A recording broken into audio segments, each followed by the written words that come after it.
Oke, baik. Saat ini kita juga sudah bergabung dengan orang tua ataupun keluarga dari korban. Halo?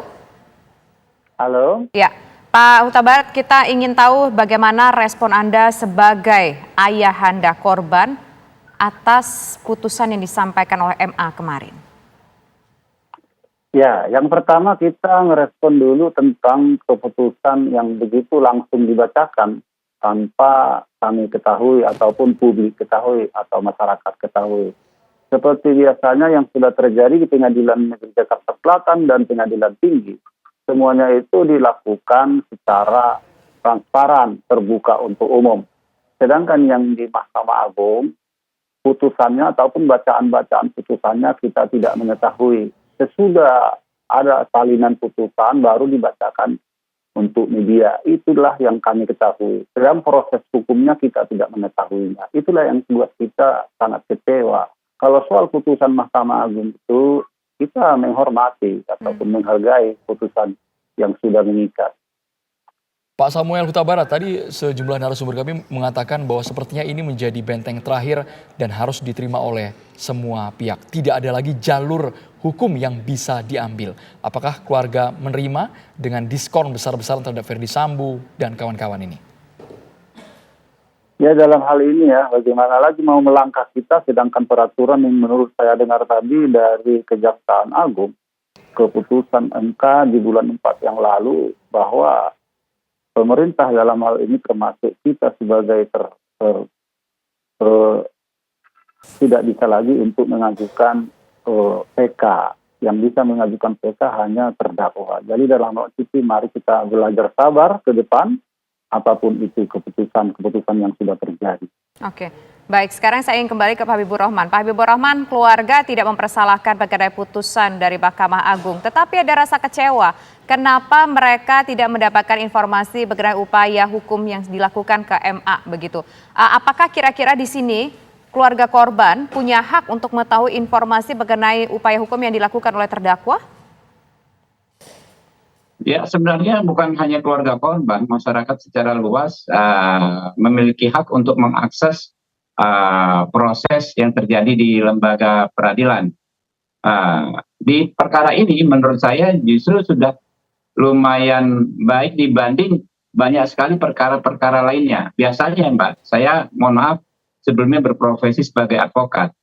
Putusan pidana itu waktu diputus oleh Mahkamah Agung, cuma kita lihat amar secara umumnya saja di website Mahkamah Agung mungkin beberapa lama setelah diputus. Misal diputus hari ini, beberapa hari baru keluar amarnya misalnya kabul atau tolak. Hanya itu sebatas itu. Tetapi kita hari ini sudah mendapatkan informasi yang detail. Kalau nggak salah juga putusannya diucapkan atau disampaikan oleh Mahkamah Agung hari itu juga. Nah, kalau proses sampai pengajuan kasasi dan lain sebagainya, saya pikir tergantung dengan apa kinerja tim kejaksaan ya yang mengajukan upaya hukum ini. Kan keluarga korban tidak bisa mengakses langsung persidangan ini, tetapi melalui jaksa penuntut umum. Kalau kami ya mengikutinya dari media. Ya, sejak diputus tingkat banding kami sudah tahu ya, lalu kami mengikuti dari media. Yang menarik dari perkara ini, mulai dari tingkat pertama, kemudian tingkat banding dan tingkat kasasi, semuanya dilaksanakan dengan sangat-sangat transparan, jauh lebih transparan dari perkara-perkara lainnya. Di tingkat banding saja kita mengikuti waktu itu ya digelar sidang yang terbuka waktu pembacaan vonis banding. Nah ini nggak terjadi di semua perkara setahu saya, atau setidaknya baru fenomena ini terjadi. Biasanya kita tahu putusan banding beberapa lama setelah diputus gitu loh, karena sidang banding itu tidak terbuka untuk umum. Bang Habibur Rahman, tapi kalau dalam konteks yang sekarang kan desakan publik sudah mulai bermunculan. Apa tindak lanjut dari Komisi 3 DPR? Kita kan menghindari Bang, masyarakat nantinya takutnya khawatirnya tidak percaya lagi dengan aparat penegak hukum, dengan Mahkamah Agung, itu yang dikhawatirkan. Ya, yang justru yang harus dilakukan adalah mengedukasi masyarakat bahwa kita tidak bisa mendikte pengadilan. Ya. kita tidak bisa memaksa pengadilan memutus apa yang kita inginkan. Kalau pengadilan kita serahkan ke pengadilan, kalau sudah diputus ya itulah keputusan pengadilan. Itu yang harus kita lakukan. Dalam pomio ya, di kalangan penegak hukum, di kalangan para hakim dikatakan yang banyak belum tentu benar, yang benar belum tentu banyak. Karena itu mereka mengadili berdasarkan fakta-fakta, lalu mereka dengan keyakinannya membuat putusan. Oke, Bang Habibur Rahman, kita menyebut di sini keluarga dari korban ini adalah katakanlah rakyat kecil begitu. Abang sebagai atau Pak Habibur Rahman sebagai wakil rakyat. Apa kemudian yang bisa disampaikan kepada orang yang mungkin dalam hal ini merasa tidak puas, merasa terzolimi dengan ini? Karena tadi disampaikan oleh Pak Habibur Rahman bahwa kita tidak bisa menjudge putusan hakim ini adalah putusan yang salah. Iya, justru itu kita mesti menyampaikan narasi yang bersifat edukasi kepada masyarakat, juga termasuk kepada keluarga korban, bahwa inilah produk dari suatu proses peradilan pidana, ya. Tidak ada lagi langkah hukum setelah ini, ya. Soal apakah ada yang puas atau tidak puas, ya itu kembali ke masing-masing, ya. Tidak ada juga, kami juga belum tentu puas dengan putusan tersebut, tapi kami paham namanya putusan pengadilan yang harus diterima. Baik, Pak Samuel Huta Barat, kita masih menunggu bersama salinan dari putusan Mahkamah Agung ini. Tapi apa yang ingin disuarakan oleh pihak keluarga atas peristiwa pembunuhan putra kesayangan Anda ini, Pak Yosua Huta Barat? Maksud kami Pak Samuel Huta Barat.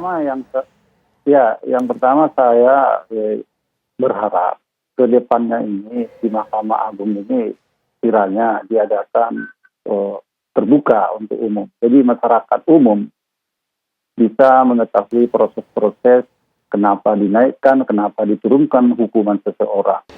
Jangan hanya putusannya saja dibacakan. Itulah harapan kami ke depan. Oke. Baik, saya ingin ke Pak Habibur Rahman. Pak Habibur Rahman, memang tadi Pak Habibur Rahman mengatakan bahwa saat ini semuanya sudah sangat-sangat transparan sekali, sudah sangat terbuka sekali. Bahkan kemarin memang kita melihat ada live langsung, siaran langsung ketika putusan dibacakan. Tapi harapan dari pihak keluarga korban adalah mungkin mereka diberitahu ketika diajukannya kasasi ke MA. Atau mungkin mereka juga diberikan kesempatan untuk menyaksikan persidangan secara langsung. Apakah itu memungkinkan? Ya, di sistem hukum kita, sidang terbuka untuk umum itu hanya di tingkat pertama. Gitu. Lalu di tingkat banding,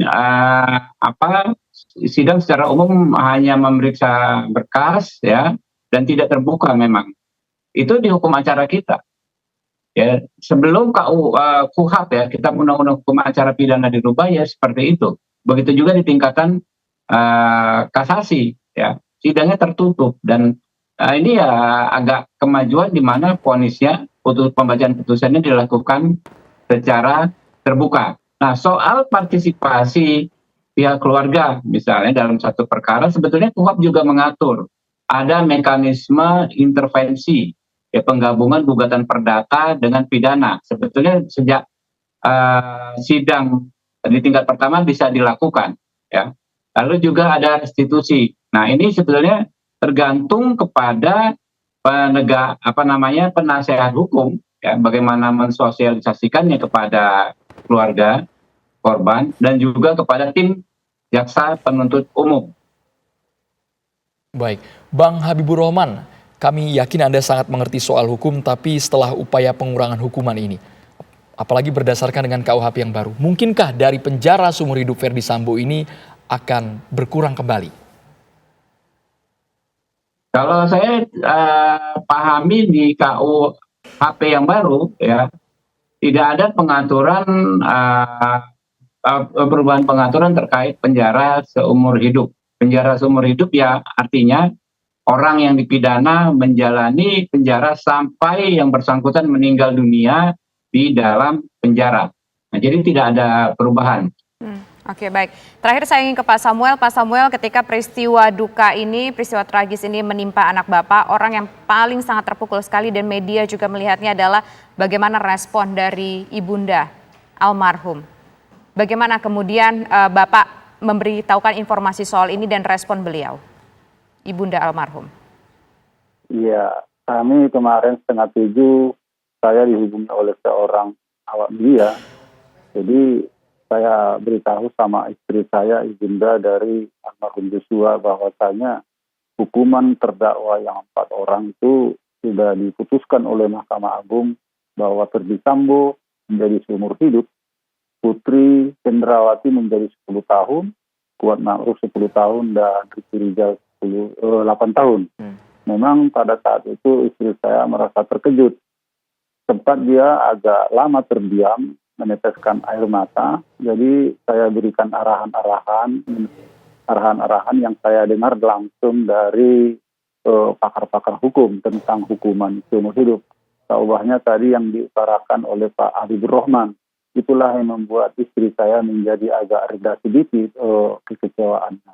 Bahwasanya sebenarnya hukuman seumur hidup itu sebenarnya lebih menyiksa daripada hukuman mati. Itulah saya utarakan sama istri saya.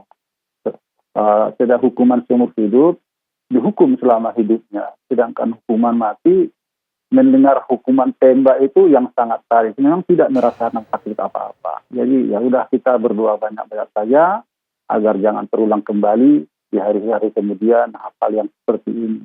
Itulah yang saya utarakan sama istri saya, membuat istri menjadi agak tenang pemikiran. Terima kasih banyak Pak Samuel Huta Barat, ayahanda Brigadir Yosua, dan juga Bang Habibur Rahman sudah bergabung di Kabar Petang. Terima kasih Bapak-Bapak.